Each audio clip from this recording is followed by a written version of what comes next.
Welcome, everybody. This is episode 16 of Storycomic Presents. And I have with us, we're talking to the famed Ian Lemke. Lemke, that's right. That's how you... Lemke, yes. I got it. All right, good.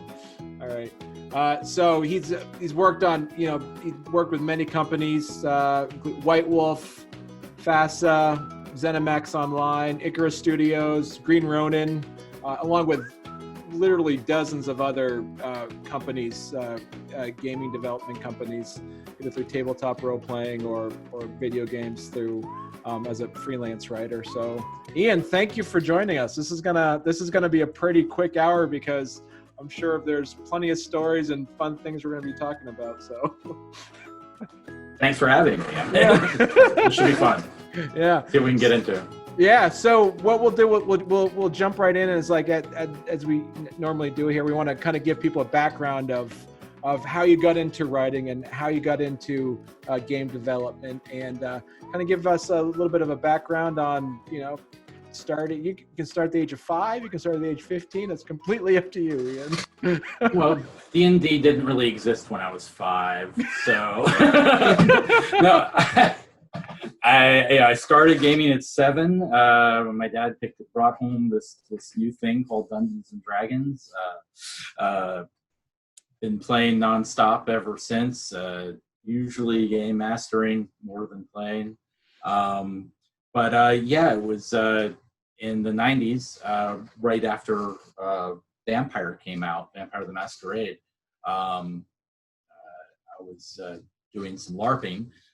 And really wanted to run a LARP because this was this new thing that I just learned about. Me and my friend Mike Tinney, and we ran a vampire LARP in the metropolis of Harrisburg, Pennsylvania, and invited the folks from White Wolf up to attend. And surprisingly, they came. They drove up in a van. They were a little scared of the Amish. And showed up at our game, really liked what we did, and it just so happened they were just starting to do Mind's Eye Theater at that point. And because they really liked what we did, they invited us to come on board as writers initially, and then Mike and I co-developed the original box set, and then they hired us as developers for the game. So talk to us a little bit about that's where I started. Okay, talk to us a little bit about for those that aren't familiar with LARPing. What does LARP stand for, and what would it entail if somebody was interested in that? Live action role playing is what it stands for, and basically instead of sitting around a table with dice and paper, you actually move around and play these games. And the first game I played was actually a Shadowrun LARP at Johns Hopkins University in Baltimore. With some friends. I didn't actually attend Johns Hopkins, I wish I had, but I had a lot of friends there, and we took over an entire building, and there were people running around. It was like about 100 people, and yeah, you basically do everything in character. Everything you talk in character, and there are different levels of LARP. In this case, if it came to combat, we did sit down and roll dice. But there are boffer LARPs as well. In fact, I ran a fantasy boffer LARP for about 10 years called Shattered Isles, where you actually use foam weapons and hit each other. And there are all kinds of rules for how you take damage and all that sort of thing. But and it can run a whole weekend long sometimes. Wow. Okay. That's a little bit about LARPing. Yeah. So as you mentioned, you invited the folks from White Wolf to come up and partake in that, and you said so you ran a Vampire the Masquerade LARP and you invited them up, and so there was no rules for that yet. You just kind of homebrewed something together. Right. We took the existing vampire system. We actually came up with a diceless system, which turned out to be what they wanted. We didn't use that system for Mind's Eye Theater.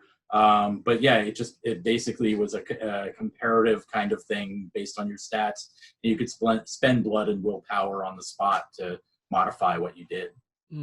Okay. So we came up with our own system for it. And through that, you kind of offered your services to them to say, hey, I would more than more than be willing to help develop this. We didn't even expect to get. They actually invited us. Oh, wow.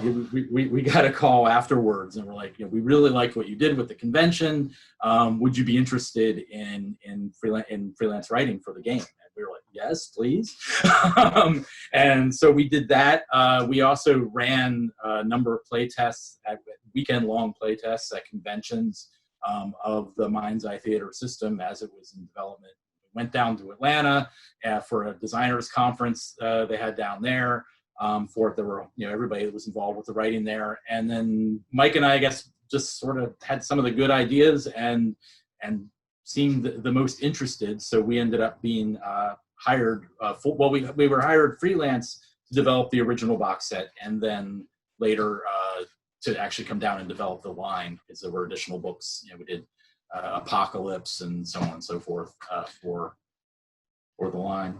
So the Mind's Eye Theater that first came out. That came out in '93. Was that when it?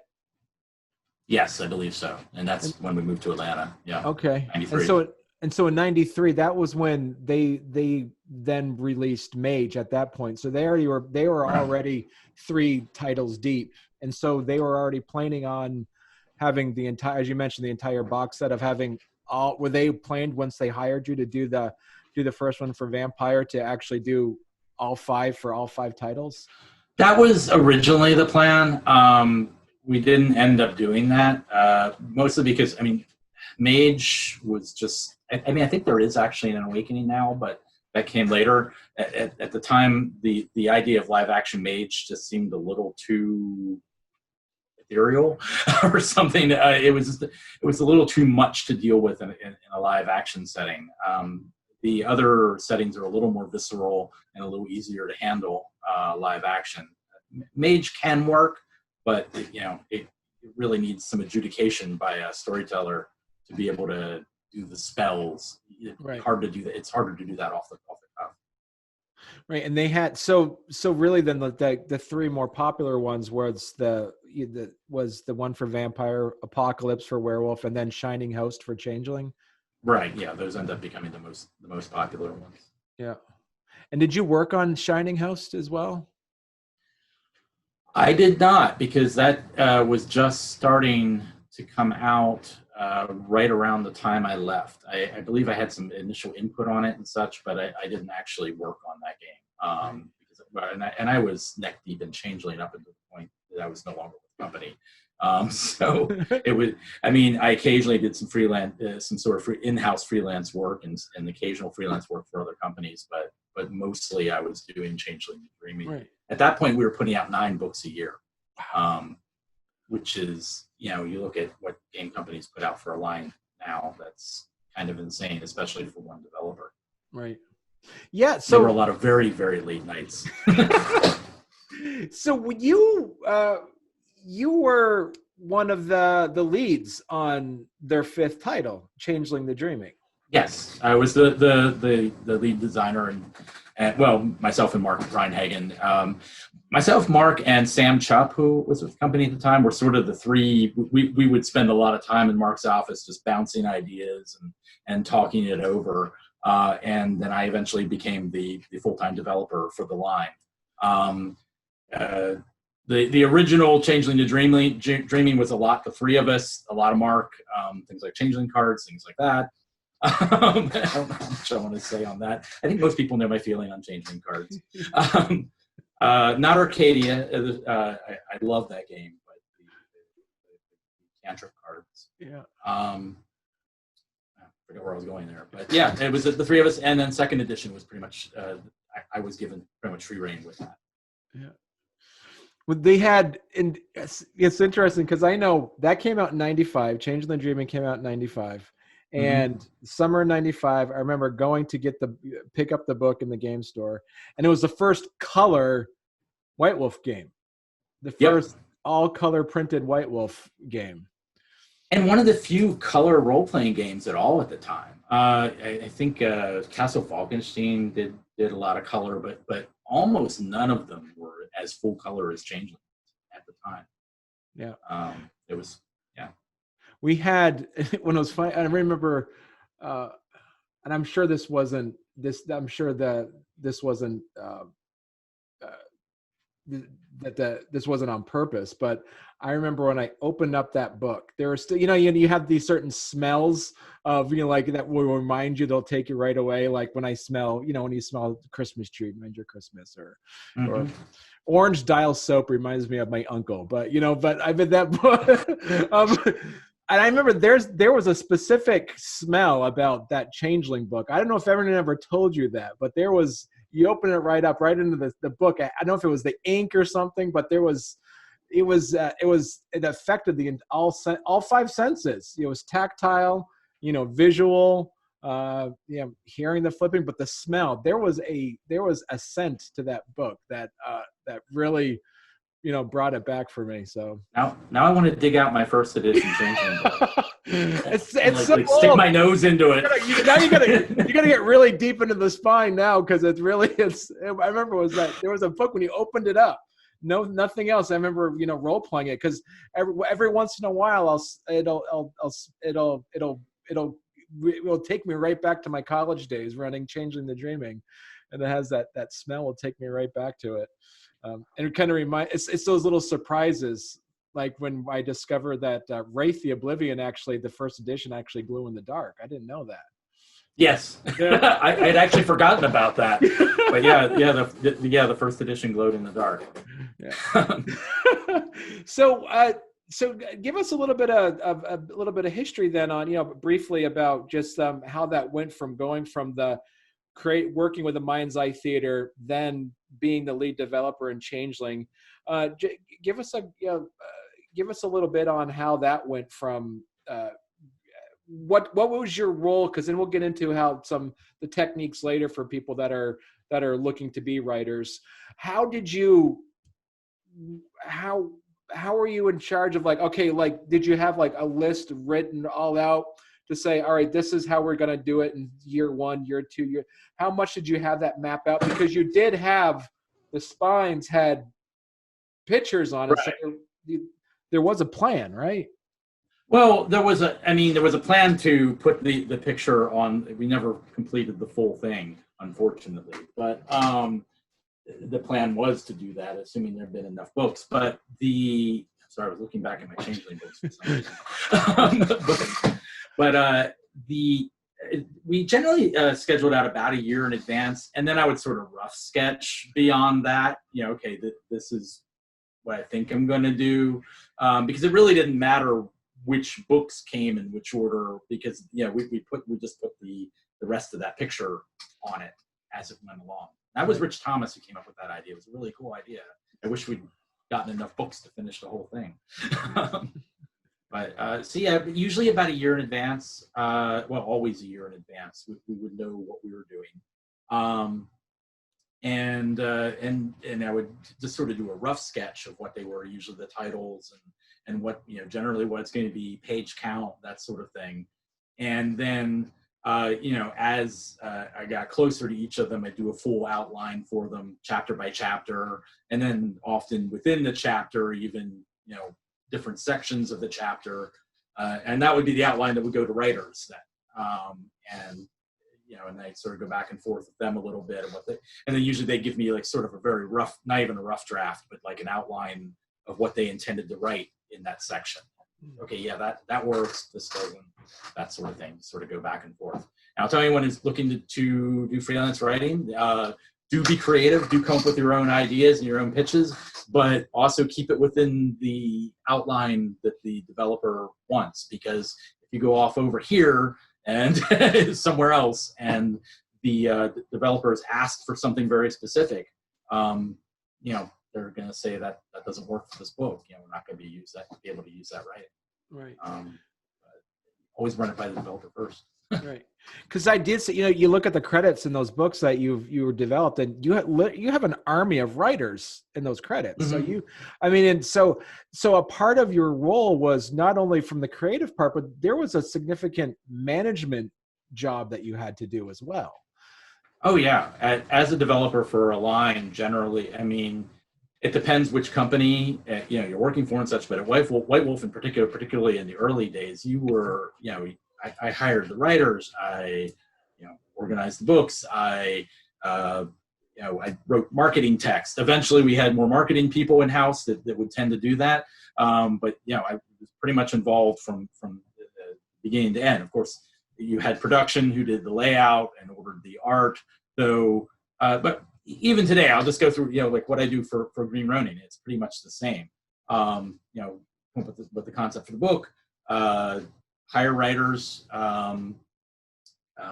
deal with all the drafts and organization of that. I will occasionally do some marketing text, like we do the Ronin Roundtable stuff for their website, or we sort of talk about the books and such. And then you get, at White Wolf, we would get from production, they do their first version of it, and you go through that.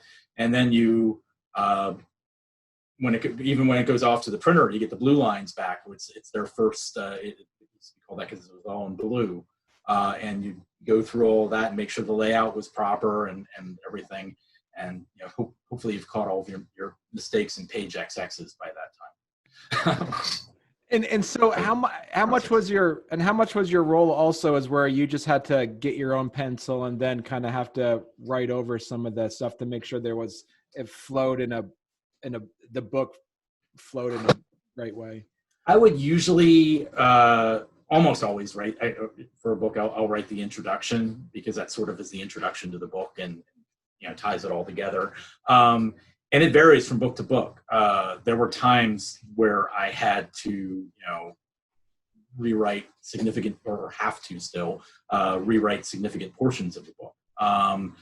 Sometimes, it all comes together, and my job is simply to go through it and make little changes here and there and edit it and boom, put it together and it's ready to go.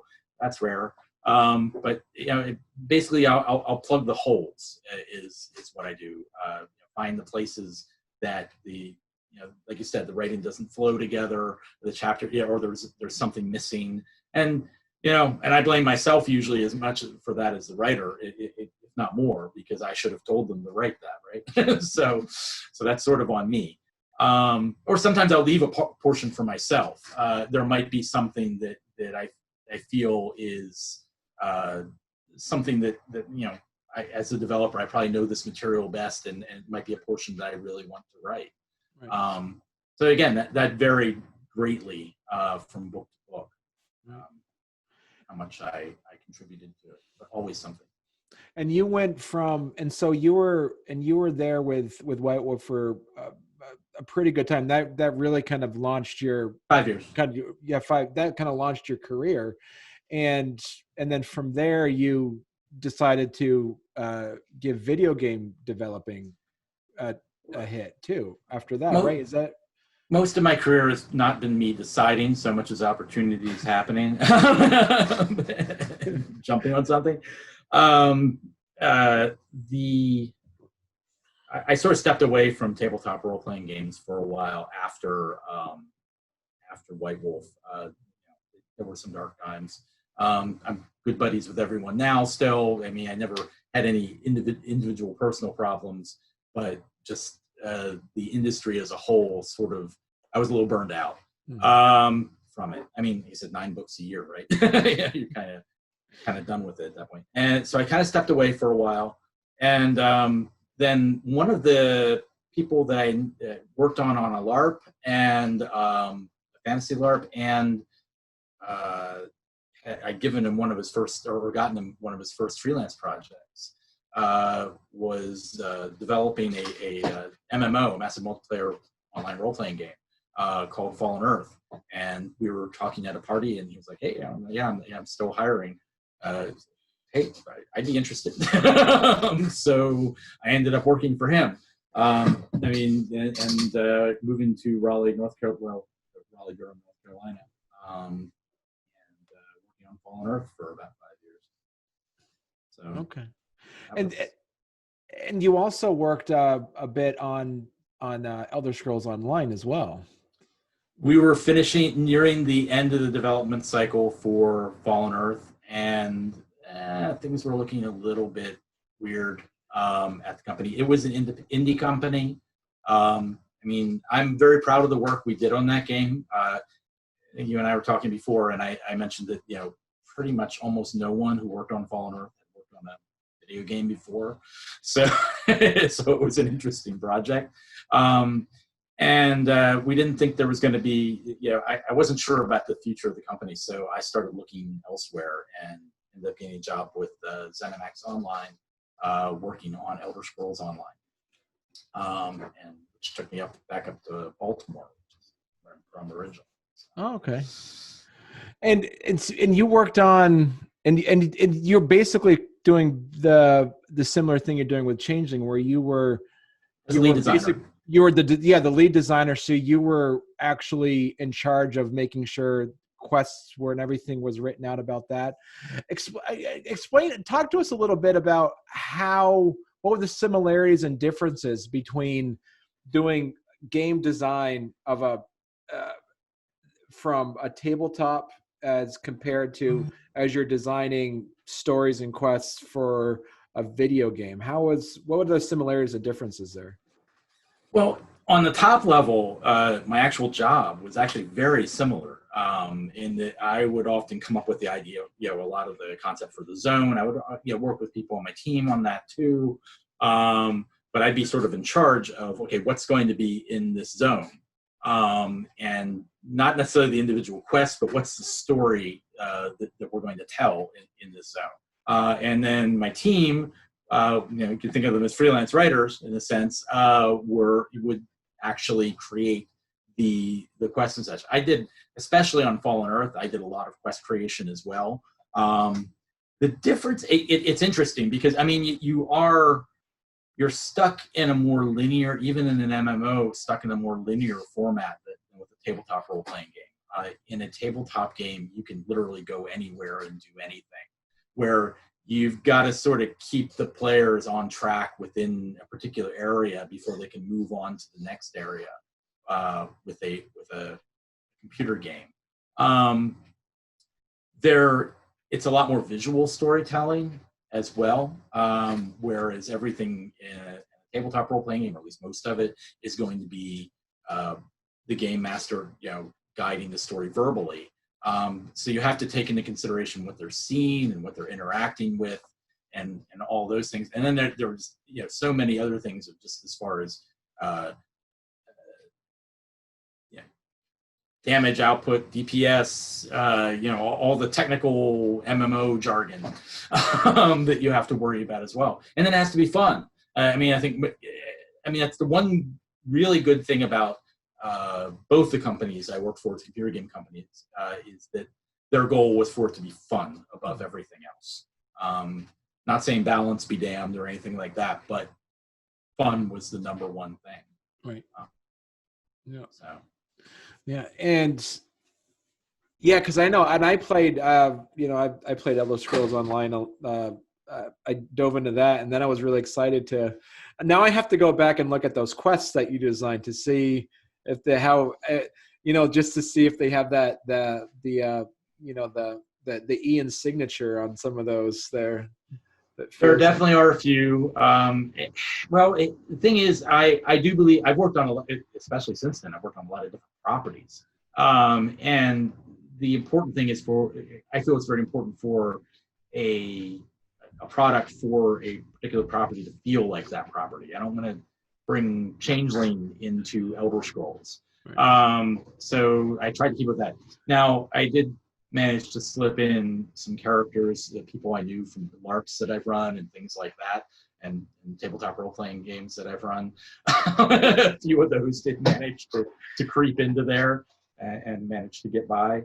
But yeah, I mean, one of the first things I worked on tabletop-wise after going back to tabletop role-playing games was Star Trek Adventures. And so you really have to think Star Trek, you know, when you do that. It can't be another game. Right. That's right. And that was one of the things, is that you, historically, you've always been a pretty big Star Trek fan. Oh, yeah. I watched it with my dad when I was, you know, on his knee. And then, well, it wasn't the first run, but, you know, it was the second run. And I was going to say, and you also, I also saw an interview with you where you're saying that you give value to every iteration of Star Trek, even Star Trek V. You said had good qualities to it. Yeah, I mean, about Star Trek V, and in particular, I actually, if I cut out a lot of certain chunks of it, I mean, some of the interactions between the characters were some of the best in the series of movies. I mean, the Kirk, Spock, and McCoy trilogy. That there was so much there with that. But then the God in the center of the universe, the center of the galaxy, and Klingon was chasing him. There was so much that didn't work. But yes, I see value and I enjoy every iteration of it. Yeah, and you did, and Deep Space Nine, you said was your favorite series. Yeah, it kind of opened up the entire world. Yeah, you see more to that, and that kind of goes towards to one of your strengths as a basically as world building, being able to add opportunity for people to tell their own stories or kind of place themselves into a setting, and I think that kind of speaks volumes to and in the way of what you're saying is Deep Space Nine being your the one that you gravitate more towards. But doing Elder Scrolls, doing Changeling, doing that Mind's Eye Theater, what were the things that you took with you to go sit down and start working on Star Trek? What were some of the skills, and what were some of the journeys that you got to that point that you were able to utilize in order to tell some really good for really good Star Trek writing that you put in place? I have to tell you, a lot of the Star Trek writing came from Star Trek games that I had played. To be honest, I played in way back when the FASA iteration of Star Trek. I had played in a friend's campaign that went on for years and years, and we've even recently played sort of using some of the same characters. And then I had been running a Star Trek game as well for a couple of years, using the Cypher, the other one.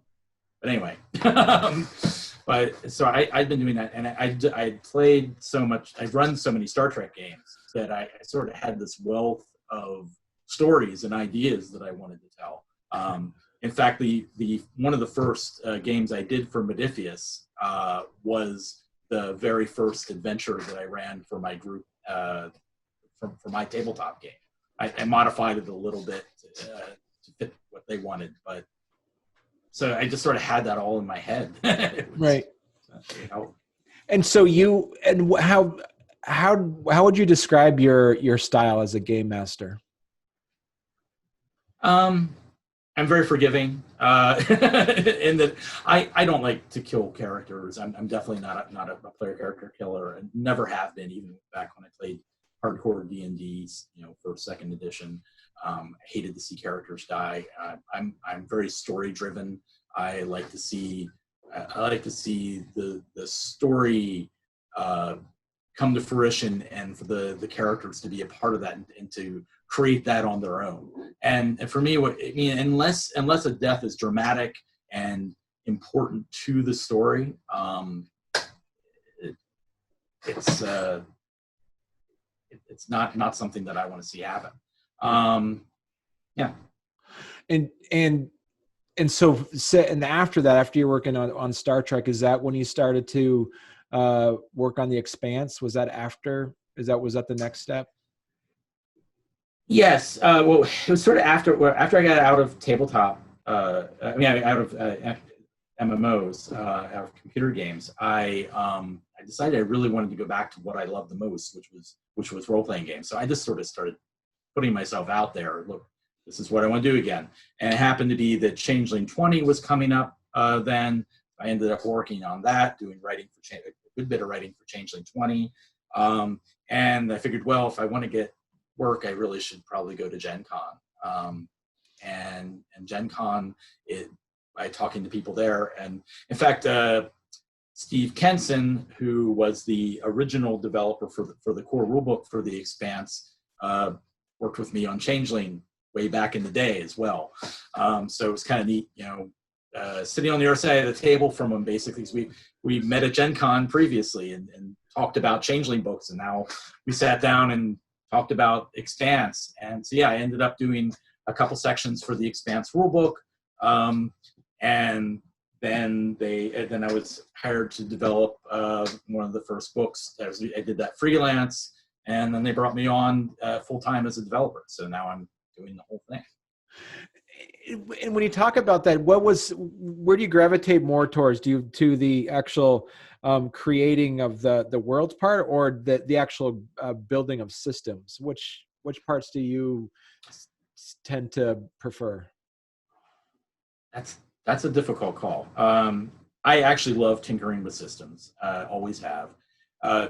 Interestingly, I love creating my own systems. When I'm running a game, I tend to use the system that was created for that game. I mean, I might tweak it here and there for my particular thing, but I don't usually make wholesale changes.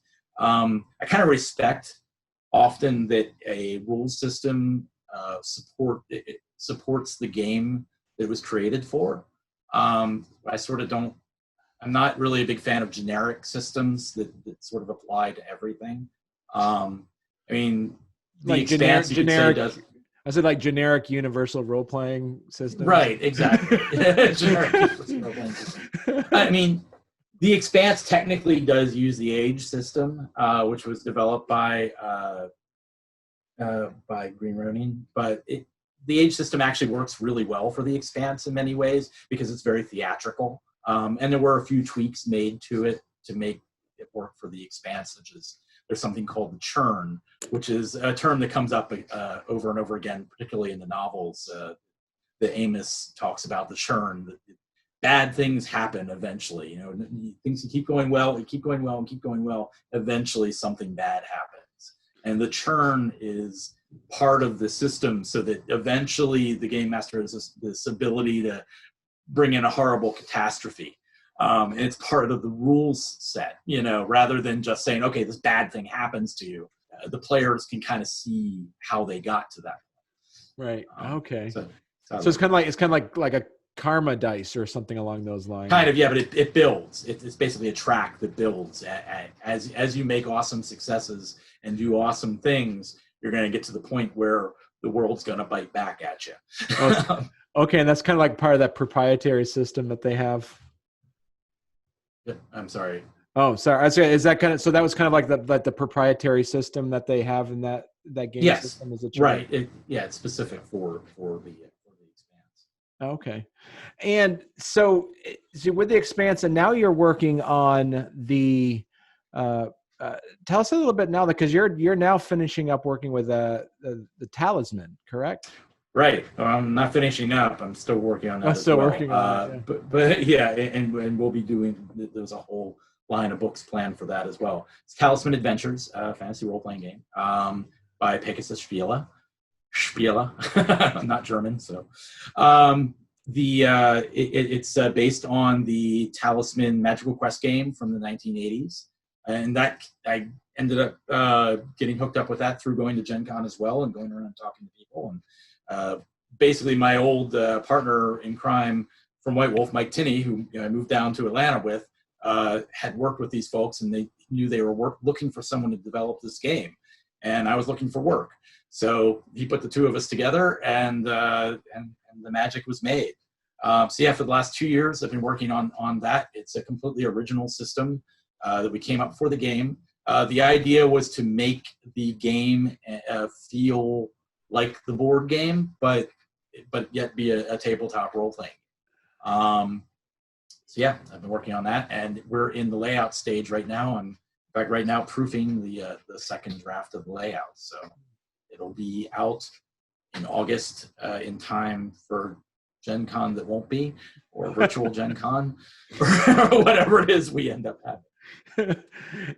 And so what would you say is, like, for people that would either be watching this, or people that would be listening to this as a podcast, who want to go into game development?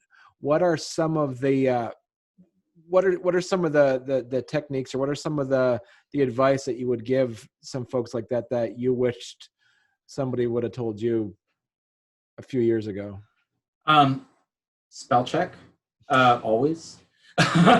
No, but get yourself out there. I mean, I have people, friends and acquaintances all the time saying, well, I'd really like to do that. How do I do that? Well, you've got to get out there and be seen. And conventions are a great way to do that, especially like Origins and Gen Con, or if you're in Europe, Essen or whatever the big cons are.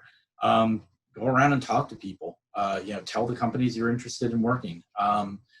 Sometimes have some drafts on you of things that you've written, adventures or what have you. Especially if you're wanting to write for a particular game, if you have an adventure for the Expanse role-playing game, that you've written, bring that along with you. Have a business card. Definitely business cards. Because people aren't always going to remember, but I might get home from Gen Con and go, oh, I remember the person that I talked to he or she sounded really cool, and I'd love to hire them, but I don't remember who they were. So I dig through and find the card. Follow up.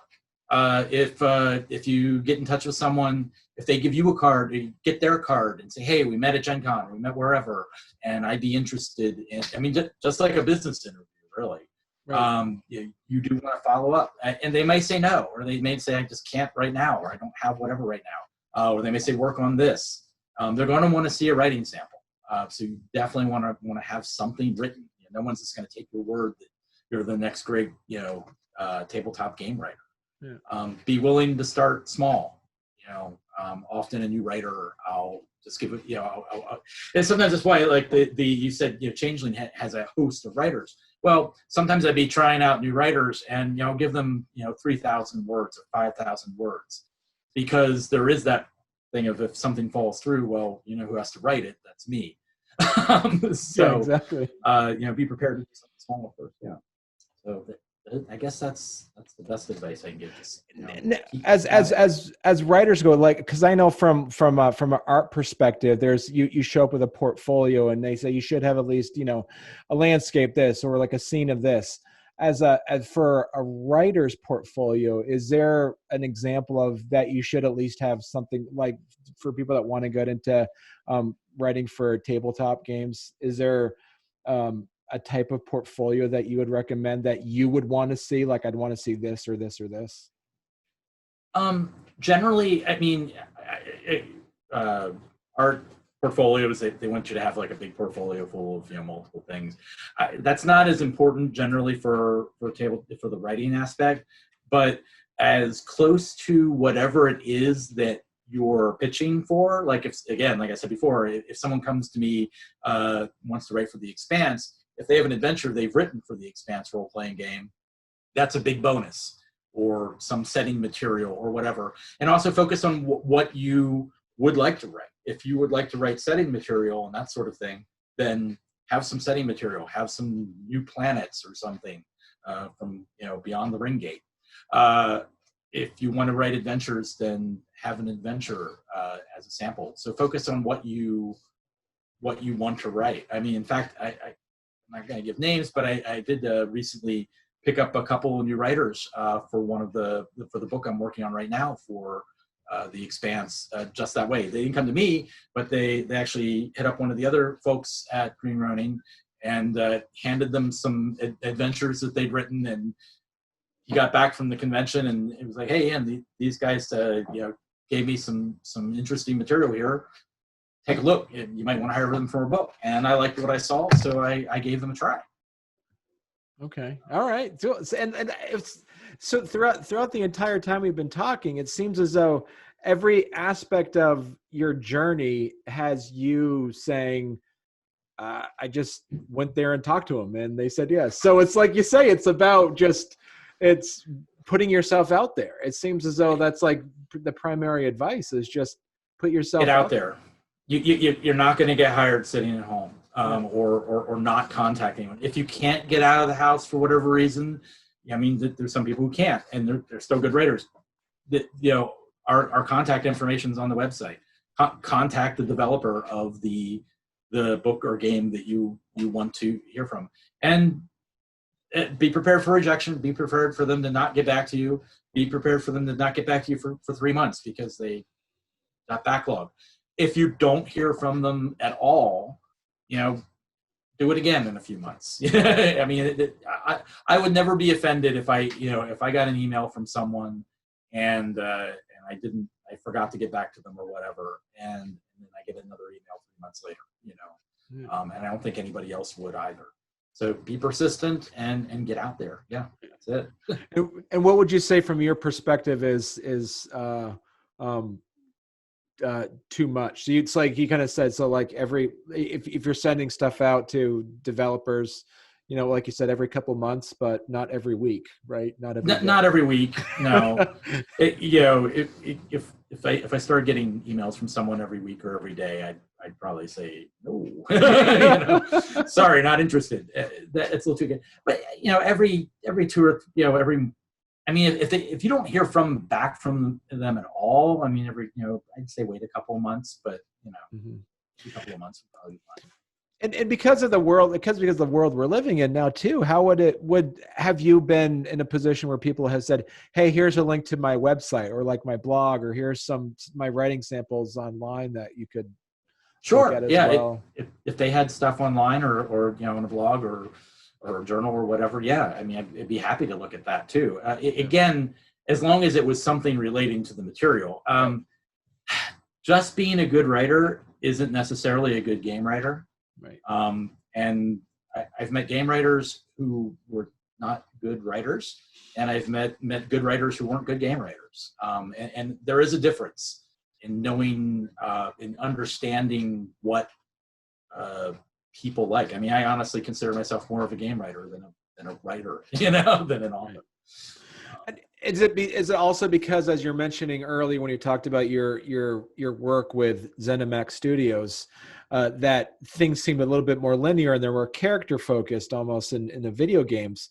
But as a game developer and a writer for a tabletop, you have to really look at it from a sandbox level by just creating ideas for people to try out. Even in modules, you still have to make it a little bit wide enough for people to kind of veer off, or? Well, there's a number of things. Yeah, you have to be able to have an open mind with it. I mean, if you're talking about like adventure writing, you can't cover every base, but you need to focus on the things that are important to this story that you're trying to tell, and also making that story compelling and something that the characters are going to want to do without railroading them and forcing them into it. And that's a fine line. How do you convince them, okay, this is the cool thing, this is what you want to do? I mean, obviously there's a million credit reward or whatever for this, but short of that, how do you propel them through the story and keep them interested? And that's an important aspect. And there are a lot of things like that you have to consider with a tabletop game. And just making it fun for the players. What's going to be fun to experience, and then there's also balance. What is this going to be something that is actually doable? Can they actually accomplish this and not just be killed off? Right. So yeah. Yeah, and so and some of it too is that, as you're talking about earlier, is do you see a lot more in your position people who are good at designing systems, or more people who want to, write adventures? Well, people tend to approach me when they want to write adventures or setting material, because I mean the Expanse system's already there for the most part. We're not going to be hiring new people for the system. Now there are people out there who want to create their own systems, but that's generally for their own game. And I will say, frankly, pitching a company on an entirely new game is an entirely different beast than just doing freelance writing. And your odds are going to be, especially if you don't have anything published, your odds are going to be really small on that. So we are now at 10 minutes before. So, well, see, I told you it went fast. It sure did. So, I mean, I've been checking out. I'm glad that the Grand Puka has come back in his posting on the blog. You're back on your blog. Mm-hmm. So if anybody's interested, I would say it's and we'll put the link in the show notes to give people a link. It's basically Grand Puka's Grimoire at WordPress.com. And did you want to talk a little bit about some of your upcoming projects that you're going to be working on? I think I told you I'd give you a little scoop. I am actually working on, I said pitching a game to another company. That's kind of a difficult thing. So I'm actually working on my own game, something I've wanted to do for forever, since I was a little kid, probably. And I've been sort of batting around different ideas for a while. And when I got back into the tabletop game industry, this was my goal. Because everything I've done up till now has been for someone else, and within certain parameters and constraints and systems or what have you. Even everything from Changeling on. This is going to be something completely my own creation, and sort of a setting that's near and dear to my heart. This is the first time I've talked about it anywhere. It's going to be it's basically Tales of Gothic America. I've loved Victorian setting games. Castle Falkenstein back in the day was one of my favorites, but it's all Europe. Or the Wild West. Those seem to be the two that get focused on. And this is going to be set in the late 1800s, East Coast America. It's going to involve the tales of Irving and Hawthorne and Melville and probably most importantly Poe. I grew up in Baltimore, which is where Poe died. So I have a bit of a connection. I used to walk by his grave all the time. It's going to be very storytelling and intrigue oriented more than combat. But combat will certainly be possible. But yeah, that's what I'm going to be working on in addition to everything else. So I'll be keeping busy. And getting that off the ground. Oh, sorry, go ahead. Yeah, I was going to say, and you're not only, this is putting both of your passions together of building a system, but also building the entire world based off it as well. Mm-hmm. Yep. So I get to do both. Yeah. All of it. Talisman, I got to create the system, but the world was kind of already there. Though we got to sort of, create a lot of, because Talisman is a very generic fantasy world, we got to explore that a little bit further, but it was still within a lot of constraints. Yeah. I get to build this world and create the systems. And then with Changeling, you already had an existing system, but you were able to really, you're really able to do a lot of specific creation on like the kiths and all that kind of stuff as well. Right, but we were also limited not only by the system, but it was still within the world of darkness. Right. And the whole concept of kiths sort of came out of the previous games, because you have clans and tribes and all that. So we sort of had to have that same beat, as it were, within the game. I mean, honestly, I sort of didn't want to do that with my original concept of it, but that's what really needed to be there. Right. So yeah. So this new world, this new game that you're designing, it's all you. It's all me. Well, not, and I'm bringing some other folks in on it. Right. I have a little cabal of trusted confidants who are sort of helping me out with it, and I'm sure we'll be doing some writing too. But yeah, it's gonna be all me.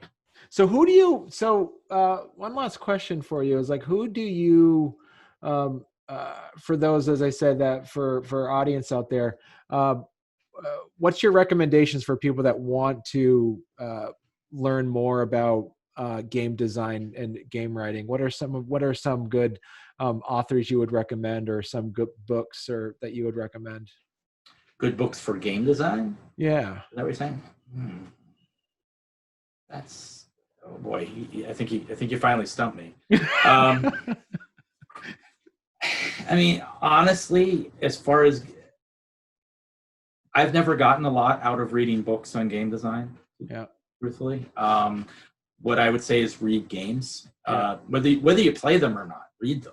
I mean, I just enjoy reading games. I have tons of games that I've never played, and read games that you might not actually be interested in.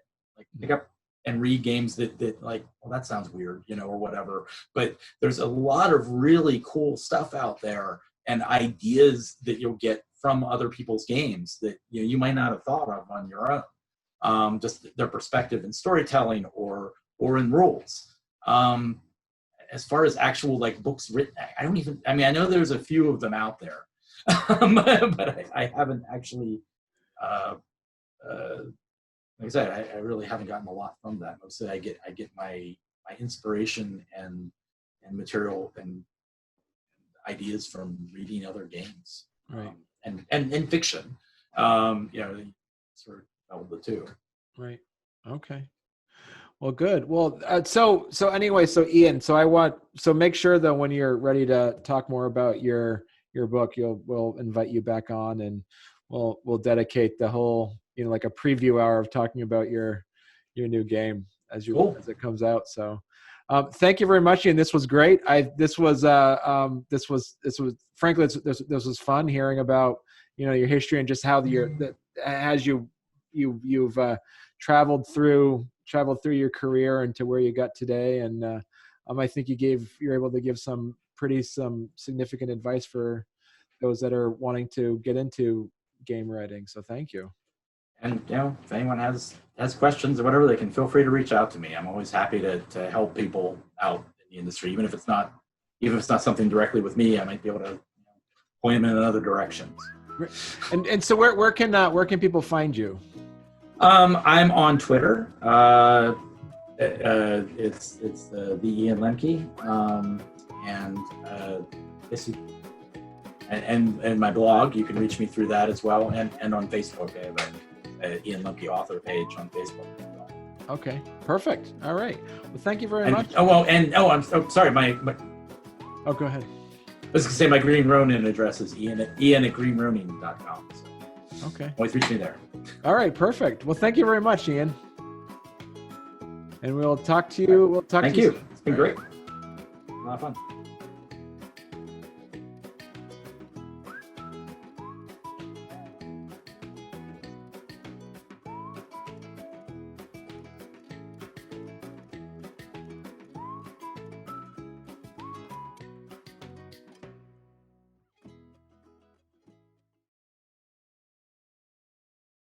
Is that a rock collection behind you, by the way?